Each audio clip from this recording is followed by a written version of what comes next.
There are things you can forgive a person for.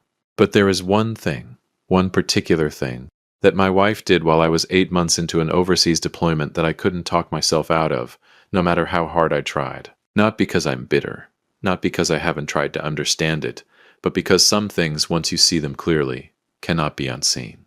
My name is Steve Bennett. I'm 39 years old, and this is the story of what I came home to, and what I did about it. I've been back on American soil for exactly 4 hours, and I'm sitting in the back seat of my father's 1998 Ford Crown Victoria in a Walmart parking lot on Marcia Sharp Freeway, with my bags, holding my mother while she cries into my shoulder. Not the homecoming I planned. For 8 months I was overseas. Sand, heat, 12-hour shifts, lukewarm coffee, phone calls that cut out at the worst possible moments. I had a whole picture in my head of what coming home looked like. My wife June at the door, a real meal, my own bed, the particular silence of a Lubbock night. Instead, I'm here, in a parking lot. How does a man even begin to process this? My father is sitting upright in the driver's seat, staring at the parking lot like he's solving a math problem nobody asked him to solve. My mother had been asleep against the passenger window until I climbed in and woke her without meaning to. Eleanor's photograph, cracked frame, smoke-darkened edges, is sitting on the dashboard like a passenger, like a saint on a broken altar. I've been in combat zones. I've seen things that don't leave you, but nothing prepared me for the sight of my parents living out of a Crown Victoria in a Walmart parking lot. Stick with me, because this one will take you somewhere. Drop a comment and let me know where you're tuning in from. Hit that like button and make sure you're subscribed. Trust me, you're going to love it here. Now back to my parents. My father, Peter Bennett, 74 years old. 30 years as a mechanic, cracked knuckles. He and my mother, Margaret, 69, have been married for 41 years. Margaret spent her career as a school cafeteria supervisor, and her life as the woman who remembered every birthday in the church directory, brought casseroles to neighbors she barely knew, and hand-stitched June and me a wedding quilt over 3 months of quiet evenings. When June received it, she said, "Oh, how sweet," and put it in a closet. And then there's Eleanor, my little sister. 24 years old when a drunk driver ran a red light on University Avenue on a rainy October night and took her life in an instant. She was driving home from a study group. She was going to be a nurse. That was 6 years ago. Mom still keeps Eleanor's school portrait on the mantle. Every Thanksgiving, she sets Eleanor's place at the table, not as a performance, just because she cannot bring herself not to. I carry a copy of that same photograph in my breast pocket on deployment, over my heart, where I keep the things that remind me why I'm there. Now, that particular Wednesday night, my parents were home on Slide Road, same house, 39 years, and on a dry Lubbock summer night, the faulty wiring inside the walls decides it's done waiting. The fire spreads fast. Of course it does. This is West Texas. The wind helps everything it shouldn't. My father wakes to smoke already thick in the hallway. No warning, no time to think. He gets my mother out, and they stand barefoot in the front yard in their nightclothes and watch 31 years disappear into smoke and West Texas wind. They get out with almost nothing. Their car, and one thing. Mom grabbed Eleanor's photograph off the wall on the way out. Didn't think about it. Didn't decide to. Her hands just did it. The way a mother's hands know things the rest of her hasn't caught up to yet. She made it to the yard, looked down, and there it was. Eleanor's face. Cracked glass, smoke-warm frame. Safe. That detail is going to live in my chest for the rest of my life. They had no insurance coverage sufficient for a total loss. Dad Mechanic's savings, modest, honest money, weren't built for something like this. They weren't helpless people. Lord knows they weren't. But they were hurt, and they were old, and the night was very dark, and they had nowhere to go, except one place. My house. They called June, on the way over. No answer. Called again. Nothing. Tried a third time, silence. They pulled into the driveway anyway, because where else were they going to go? They knocked on the door. 2 people in smoke-smelling nightclothes. No shoes. Eleanor's cracked photograph tucked under my mother's arm. June opened the door. She stood there and looked at them. And my mother, still trying, still holding it together the way she always does, said, "June, honey, there's been a fire. We lost the house. We're not asking to move in. We just need somewhere to stay for a few days." Said nothing. My father, The 74-year-old man, who had never once in his life asked anyone for anything he hadn't earned, said quietly, "Just tonight, June. That's all." She said the house wasn't set up for guests, said she needed her comfort and her space, and couldn't have that disrupted. A 3-bedroom house, the door closed. My father put his hand on my mother's back and walked her to the car. He drove them to the parking lot of Walmart, off Marcia, and slept there that night. They slept in that car for 11 days before I came home. While my wife ran her routine, undisturbed, I landed at Lubbock Preston Smith Airport on a Saturday morning. Exhausted the way deployment exhausts you. Not just tired, but hollowed out behind the eyes. But I'm home. I'm thinking about real coffee, about sleeping horizontally in a bed like a person. I called my wife. She said she was home and couldn't wait to see me. Then I called my mother. No answer. I call my father. He picks up after 4 rings. "Hey, son." Something in those 2 words stops me cold. I've known my father's voice for 39 years. I know every frequency it carries. And right now, underneath that careful steadiness, I hear everything he hasn't said yet. "Dad, what's wrong?" Not a question. He knows that. He tells me about the fire. He tells it plainly, the way men of his generation confess hard things, like he's reading from a report, like it happened to someone else, like if he keeps his voice level enough it won't hurt either of us. I'm standing in baggage claim, duffel at my feet, drawing glances from strangers, and I'm asking where they've been staying, and he goes quiet, and I say, "Dad, your mother called June," and a pause, the kind that's worse than any words. June said it wasn't a good time. I stood very still for about 10 seconds. A couple walked past me with a stroller. A kid in an Astros hat pointed at me and his mother shushed him. The baggage carousel turned and turned and turned. This cannot be what actually happened. "Dad, where are you right now?" "Walmart, off Marcia Sharp." "Stay there." I didn't go home. Didn't call June to tell her. I picked up my bag, walked straight to my rental car, and drove to that parking lot. Dad was sitting upright in the driver's seat, staring straight ahead. Mom was asleep against the passenger window, hands folded in her lap. Eleanor's photograph was on the dashboard, cracked frame, facing forward, like she was keeping watch. I opened the back door and sat down. I put my hand on my father's shoulder from behind.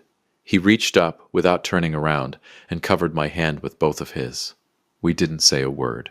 Mom woke slowly. She turned. She saw me, bags under my eyes, fresh off a plane. "Come straight here," and she covered her mouth with both hands. Her shoulders shook and she didn't make a sound, which is somehow so much worse than crying out loud. I held my mother in that parking lot and thought, June did this. June put my mother here.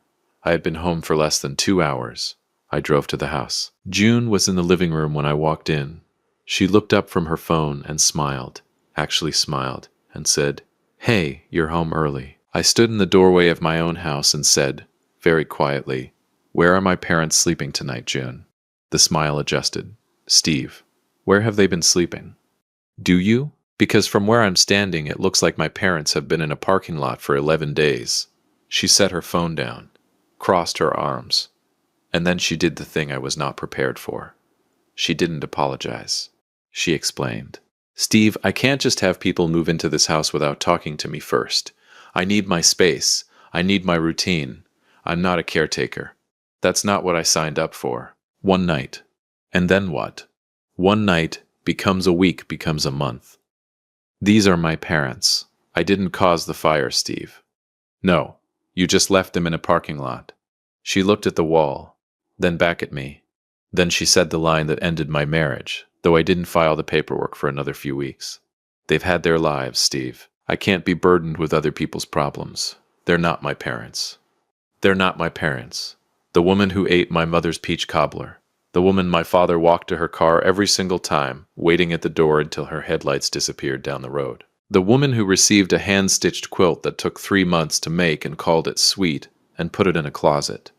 They're not my parents. I went back to the parking lot, helped my parents collect everything they owned in the world, 2 grocery bags. I drove them to my house, set up the guest room that had never once hosted a single guest in 4 years of marriage, and made chicken and rice soup from the recipe my mother taught me when I was 12. I told them to make themselves at home. The next 10 days in that house were a masterclass in psychological warfare. My mother woke at 6 every morning and tried to be invisible. She folded her laundry with the precision of a Swiss watchmaker. She apologized for things that required no apology. "Sorry for using the bathroom," she said once, and I had to leave the room. She kept Eleanor's photograph on the nightstand, and I'd sometimes walk past the guest room at night and see the light still on. My father said almost nothing. He sat on the back porch every morning with his coffee, jaw tight, eyes somewhere far away.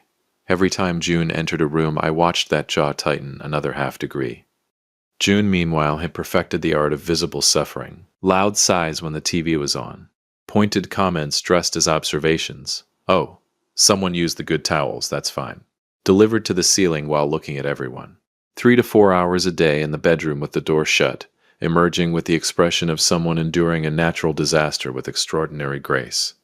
She was unbearable, and my parents were working so hard not to be a burden in a house that should have been their refuge. About a week in, I woke at 2 in the morning to find the kitchen light on. My mother was at the table in her robe, Eleanor's photograph in front of her, coffee going cold at her elbow. I sat across from her, made myself a cup, didn't ask, just sat. After a while she said softly, she would have been 30 this year. "Eleanor, can you imagine her at 30? Honestly, terrifying," I said. "She would have been running something, or leading a protest, probably both simultaneously." Mom laughed. A real one, the kind I hadn't heard since I'd been home. Then she touched the edge of the photograph and the laugh faded quietly, and she said, "She used to say family was the only thing worth going to war for. The Lubbock sky at 2 in the morning is something else entirely.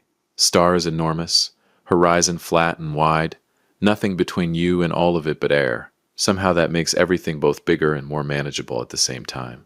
I went back inside knowing exactly what I had to do. I just needed to do it right. If you have been listening for a while, do us one quick favor. Subscribe, hit the like button while you're at it, and share your thoughts in the comments. 3 days later, I sat June down.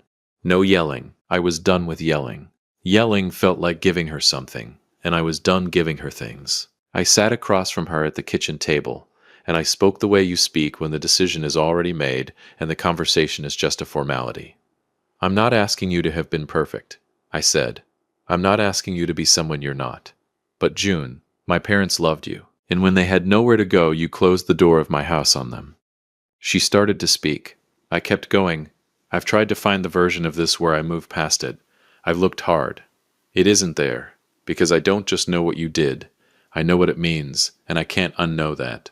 So you're choosing them," she said. Flat. Precise. "Over your wife. Over your marriage." "Yeah," I said. "I am. You'll regret this." "Maybe," I said. "But not today." I looked at her one last time and said, "You should have just opened the door, June. That's the whole thing. That's all it ever was. You just should have opened the door." I filed for divorce 12 days later. I found my parents a rental on Frankfurt Avenue. Single story, covered porch, yard with room enough for a garden. Nothing fancy. The kind of house that becomes a home fast when the right people live in it.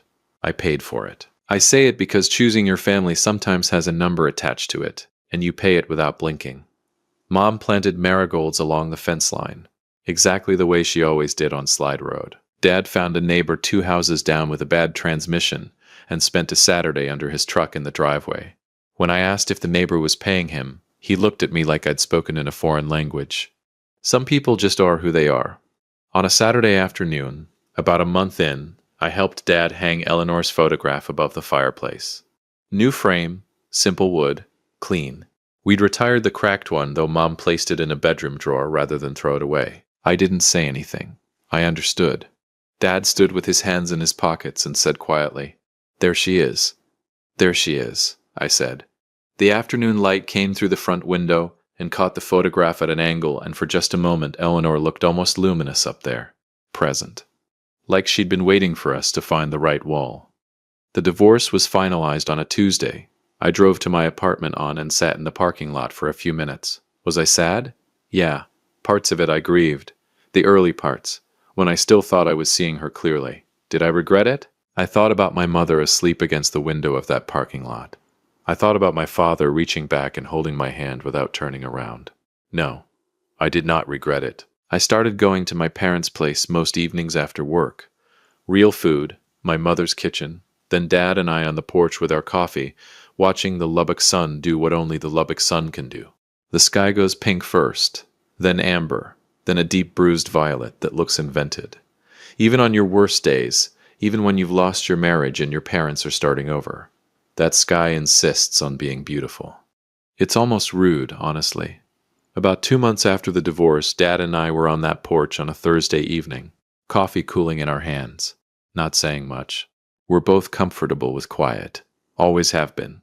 One of those things I didn't know I'd inherited until I was old enough to notice. Then Dad said, out of nowhere, with the ghost of a smile at the corner of his mouth, "You know your sister would have handled all of this considerably louder than you did." I laughed, full and unguarded, the kind that surprises you when it comes out. "She would have shown up at that parking lot with a camera crew," I said. "She would have live-streamed the whole thing. June would be famous." "She would have brought signs," Dad said. "Multiple signs. Professionally printed." "Oh, absolutely. Eleanor never did anything halfway." Dad chuckled, low, quiet, and shook his head slowly. We sat there smiling at the same person, at the same memory, at the same enormous absence that still takes up space in every room we're ever in together. Through the screen door we could hear Mom humming while she moved around the kitchen. The particular hum of a woman doing something ordinary and being completely content in it. The smell of whatever she was cooking drifted out onto the porch and mixed with the evening air and the faint iron smell of West Texas dirt. I leaned back in my chair. I'm 39 years old. My marriage is over. My sister has been gone 6 years, and I will miss her every day for the rest of my life. My parents rebuilt from ash, and now live in a house on Frankfurt Avenue, with a garden that is, if I'm honest, already the best one on the block. I have lost things that don't come back. Some losses get lighter when you carry them long enough. Some you just carry. But on this porch, in this light, with my father beside me and my mother's voice coming through the screen door, I know exactly who I am. I know what I chose. And I'd choose it again before the question finished being asked. Here's what I want you to take from this. When the fire happened, June had one moment, one door, and she looked at two people who I cherish so much, who loved her without reservation, without condition, without keeping score. And she closed it. That's the whole story. Everything else is just what happened because of that one closed door. Your parents will not always be strong. There will be a night, maybe there already has been, when they need you to hold things together. When they call and they're trying hard not to sound scared, and they're standing somewhere they never imagined standing. And in that moment you will find out something true about yourself that you cannot control. If you enjoyed this story, hit that like button, subscribe, and drop a comment below. I will see you on the next one.